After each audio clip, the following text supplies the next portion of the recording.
السلام عليكم. في البداية حابة أشكر أي حد بيسمع، ولما محدش بيسمع فحابة أشكر نفسي إن أنا لسه هنا بتكلم. الفترة اللي فاتت حصل حاجات كتير، كانت فترة مضغوطة عشان كان علينا عملي. حصل دروس كتير اتعلمتها في الفترة اللي فاتت دي، حاجات غلط وحاجات صح، حاجات جزء منها غلط وجزء منها صح، حاجات وقفت عشان كنت عارفة ان المقال في الآخر بنسبة كبيرة جدا هتبقى مشكلة عميقة وكبيرة، فوقفت. هنتكلم مع بعض طبعا، لو حد حابب يسمع تمام، محدش حابب يسمع فانا هكمل عشان هرجع للكلام ده بعدين. والكلام طبعا انا مش فاكره اي حاجه اصلا من اللي حصلت، بس احيانا كنت بكتب حاجات من اللي بتحصل لي يعني في الدفتر بتاعي وكده. بس فهنتكلم وخلاص شويه. بس شويه رسائل برضو هتبقى موجوده من صور انا لقيتها وجمعتها مع بعض، ليها علاقه باللي هنتكلم فيه او ملهاش علاقه. هي تحس عن الفيديو هيبقى عشوائي جدا، لان ما عنديش طاقه بقى نرتب والكلام ده، احنا عارفين يعني ما فيش طاقه. فنتوكل على الله كده ونبدا بسم الله. اول صوره بتقولك: لا يتعافى المرء بصحبه ولا بوجود حب ولا بوجود مال، بل يتعافى بقدر رضاه وبقدر صلته بالله وبقدر كونه حقيقي، بكونه جميل داخليا لا ظاهريا فقط. يتعافى المرء بقدر صراحته وصدقه ولينه ووده وحنانه على نفسه قبل غيره، وهوان أخطاء الناس على روحه. يتعافى المرء بقدر قربه من روحه. دي رسالة عجبتني جدا، قرأتها كتير قبل كده. عايزة أعلق بس وأقول حاجة، ما تستناش حد ينقذك خالص. كل واحد فينا بيكون عنده نقطة معينة فيها مشكلة عادي، فيها خلل بس. فما تستناش حد ينقذك، ولو لقيت اللي مديلك ايده فحاول تاخد نصيحته وتعمل بيها. ما تحاولش ان انت دايما كل حياتك تبقى فضفضة بس. يعني لو لقيت اللي تفضفض له فضفض، ما قلتش حاجة، بس ما تخليش حياتك كلها فضفضة، خلي فيه خطوة فعلية تاخدها بس. وعايزة اقول لأي حد بيتعامل مثلا لو عنده سلوك معين سيء او ادمان معين، سواء سلوكي او ادمان مادة معينة او ايا كان، التعافي ممكن. او اي حد عنده مشكلة صحية الشفاء ممكن، لان مش احنا اللي بنشفي، ربنا موجود. ودايما بقول انا بحاول، مش عشان انا بطلة، لكن عشان ربنا موجود. فافتكروا كده دايما، حاولوا مرة واتنين والف، مهما وقعتوا حاولوا تاني وتالت ورابع، ربنا معانا يعني. بس ومش هيسيبنا طول ما احنا بندعي اللهم اخرجني من حولي وقوتي الى حولك وقوتك. فاعرف ان ربنا هينقلك من ضعفك لقوته، هيديك قوة من عنده. طيب، والرسالة اللي بعد كده بتقول: ربما أنت على ضعفك سند لأحدهم فلا تسقط. اتكلمنا ده في فيديو قبل كده، وقلنا ان انت مهم ومش مجرد عدد، ان انت حتى لو شايف نفسك ضعيف ففي ناس بتسند عليك ومحتاجاك، وانت كمان محتاجك.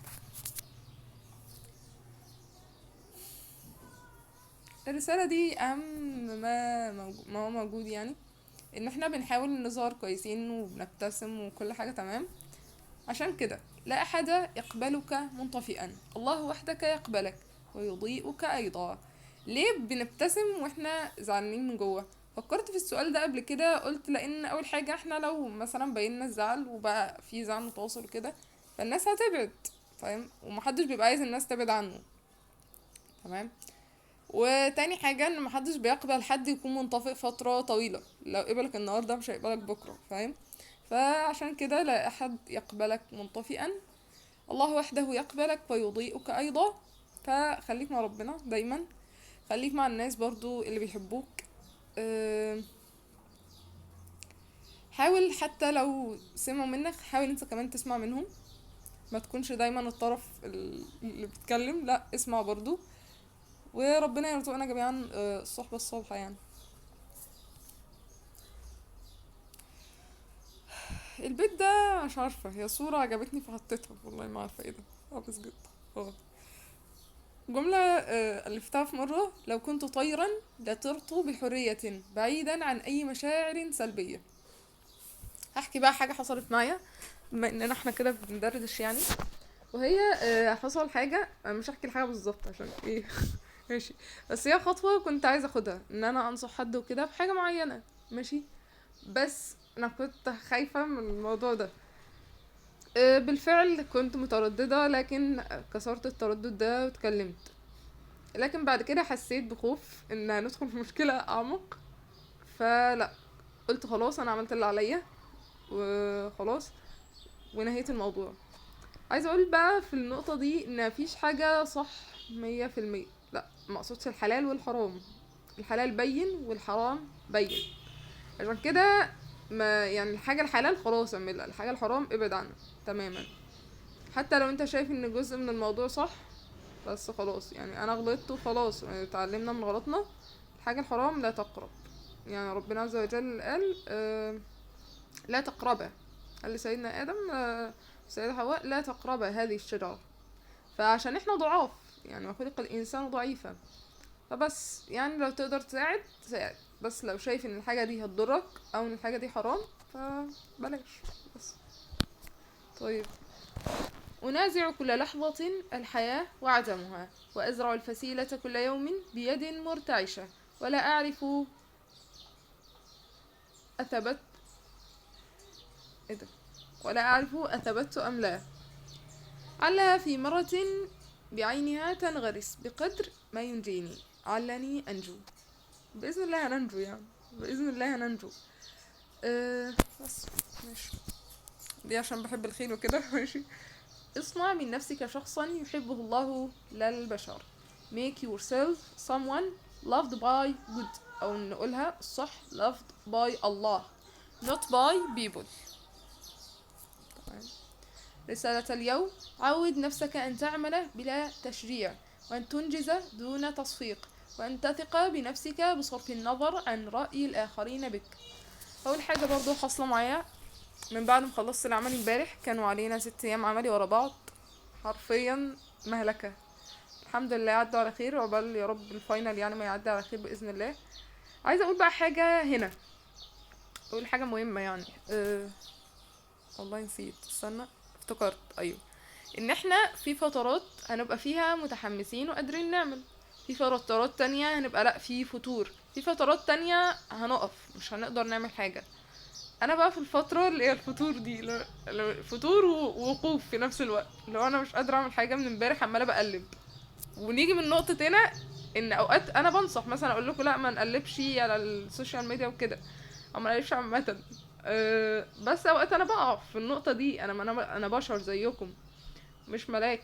انا بحاول حتى ممكن الحاجه اللي متنفعش معايا تنفع مع حد تاني، أو ممكن انا اغلط فبنصح حد تاني عشان ما يقعش في نفس الغلط، او ممكن كلنا بنقع في نفس الغلط فبنحاول نذكر بعض ان ده لا، ده هيضرنا مثلا، هنحاول نبعد.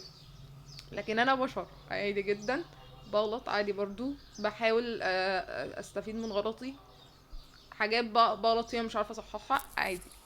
فكلنا بشر، كلنا بنغلط. مفيش مانع ان انت في وقت هتبقى في مرحلة فتور او انتكاسة، نحاول تاني ونقوم ونستعين بالله، ونعرف ان دي طبيعتنا كبشر. احنا مش آلات عشان نفضل شغالين 100% 24 ساعة كل يوم. احنا مش ملايكة عشان ما نغلطش. كل بني ادم خطاء، وخير الخطائين التوابون. رحلة التشافي. رحلتك في الحياة عامة هي صعود وهبوط، زي ما قلنا، انتكاسة وحماس، واحيانا وقوف. فالتوقعات ان انت بتبقى فاكر رحلة التشافي او رحلة الحياة عامة من البداية للنهاية تبقى فيها سعادة وسلام، لكن ده مش حقيقي. الحقيقي هو ان في البداية، من البداية لنهاية الطريق، يبقى في تقلبات، يبقى في احيانا تحسن، يبقى في احيانا تراجع، يبقى في احيانا الم، يبقى في احيانا سعاده، يبقى في احيانا تلاقي ناس كويسين، هتلاقي في احيانا تانية هتلاقي ناس مش كويسين، احيانا هتثق في حد اكتر من اللازم، احيانا هتخذل، احيانا هتلاقي اللي تتسند عليه بجد، واحيانا ممكن ما تلاقيهوش. فنتقبل ده، ونتقبل ان احنا بشر، وان هي دي الحياه، ارتفاع وانخفاض. بس الأنس بالله. أحيانا كلنا بنبقى حاسين باحتياج، وخاصة الاحتياج ده بيكبر مع السوشيال ميديا، مع الناس اللي بتتكلم عن الحب، مع الناس بقى اللي بتتكلم اللي هو المسلسلات كلها والافلام كلها، ما يعني اللي هو بيصدروا لك فكرة ان ما ينفعش ان انت تبقى وحيد، انت كده انت فيك حاجة غلط، انت سنجل فيك حاجة غلط، لازم نعملها كابل يعني دبل، ما ينفعش. وطبعا كان في فيديو اصلا كنت عايزه اتكلم في الموضوع ده، بس يعني لما يبقى عندي طاقه ان شاء الله، عشان الموضوع محتاج استفاضه وكده، وفيديو اثاره الجدل. ماشي. فاحيانا بتحس ان انت محتاج حد تاني معاك، محتاج حد تاني يشاركك الطريق. ان شاء الله يجيلك الحد ده، بس يا ريت ما تكونش مع الحد ده في الحرام، يعني يا ريت انت تنتظر، وربنا هيرزقنا باذن الله بالحلال. وزي ما استاذ قصي بيقول لنا رب الله يزوجكم ويريحني منكم. وربنا لو انت شاب ربنا يرزقك الزوجة الصالحة، ولو انت بنت ربنا يرزقك ويرزقنا يرزقنا الزوج الصالح. لكن الموضوع محتاج صبر، محتاج مجاهدة، خاصة مع السوشيال ميديا، خاصة مع موضوع الاختلاط في الجامعات، خاصة مع الفتن اللي بنتعرض لها كل يوم، ومش بره بس، ده بقت في ديارنا، بقت في التليفونات اللي ماسكينها، الفتن بقت حوالينا ومحوطانا. تمام. فمن هنا يأتي الأنس بالله، هي تلك المشاعر التي لا يمكن وصفها سوى أنها أعظم شيء يصل له المرء بعد رحلة شاقة. اللهم ارزقنا الأنس بك إلى أن نلقاك يا حي يا قيوم. والدعاء بيقول: يا حي يا قيوم برحمتك أستغيث أصلح لي شأني كله ولا تكلني إلى نفسي طرفة عين. وفي مقولة كمان بتقول: إذا أوحشك الله من خلقه فاعلم أنه قد فتح لك باب الأنس به فاستعن تعان. حب النفس، ليه المفروض ان انت تتعرف على نفسك الحقيقية؟ انا هقرأ وهعلق بعد كده. عندما تتعرف على ذاتك الحقيقية ستدرك كيف تعيش حالة السلام والحب والبهجة والسعادة والوفرة والأمان في حياتك وروتينك اليومي، وسوف تجد نفسك راضية وسعيدة، وستعرف كيف تعيش شغفك بالحياة، وكذلك تجد الآخرين يهدونك الحب ويخدمونك بكل حب، لأنك أصبحت تشع وتتسع حبا يملأ الكون. طبعا المفروض تتعرف على نفسك الحقيقية وكل حاجة، محدش قال حاجة، بس دايما بقول الجملة دي برضو: فهم الذات رحلة عمر. ما ينفعش نفضل قاعدين كده، قاعدين على السرير زي ما انا قاعده كده، بسم الله ما شاء الله، من امبارح قاعده على السرير، نفس السرير ده ونفس التابلت وعماله بقلب بس. المهم يعني ما ينفعش ان احنا نقعد قاعدين كده بسم الله الرحمن الرحيم ويلا احنا قاعدين. قاعدين ليه؟ طيب اما مستنى اكتشف ذاتي. طب قاعد ليه يا ابني؟ انا مش فاهم نفسي. طب ما كلنا بنقول كده والله، ما انا عارف. ماشي. قاعد ليه؟ انا بكتشف، مستني افهمني، مستني، انا مش عارفني، انا عايز اعرفني. ماشي، هو كويس جدا انت تحاول تفهم ذاتك، بس مش معنى كده ان انت تفضل منتظر لحظة ان انت هتفهم نفسك وتحب نفسك. حب النفس او فهم النفس هيجي تدريجي، رحلة عمر، كل يوم تعرف حاجة جديدة عن نفسك. هتحب نفسك ازاي؟ مش عن طريق ده مش مجرد شعور، ده تحب نفسك عن طريق ان انت كل يوم تحاول لو حاجة بسيطة، تحاول لما تقع، تحاول كل يوم تعمل محاولة بسيطة تديها لنفسك. فاهمين حاجة؟ تسامح نفسك لو غلطت، بس مش مستاهل يعني. الموضوع كبير، بس مش لدرجة ان احنا نوقف حياتنا عشان عايزة افهم نفسي. لا، بتجيلنا اوقات كده لو انا مش عارف انا رايح فين، انا مش فاهم نفسي، انا مش عارف انا بحب ايه، مش عارف انا بكره ايه. ومن هنا يجي فكرة التدوين على قد ما تقدر. بس وفكرة التدوين دي كبيرة جدا، بس احنا بنتكلم في مواضيع طبعا عشوائية جدا النهاردة، ما شاء الله عليا يعني. ماشي، كفاية كده، ونعمل بقى فيديو تاني ان شاء الله. سلام. اتمنى اي حد يكون بيستفيد مني ولو كلمة واحدة، ولو ما يعني شكرا جدا للناس اللي بتسمع في صمت، والناس اللي ما بتسمعش دي شكرا ليها جدا. زي ما قلت شكرا لنفسي ان انا لسه بتكلم.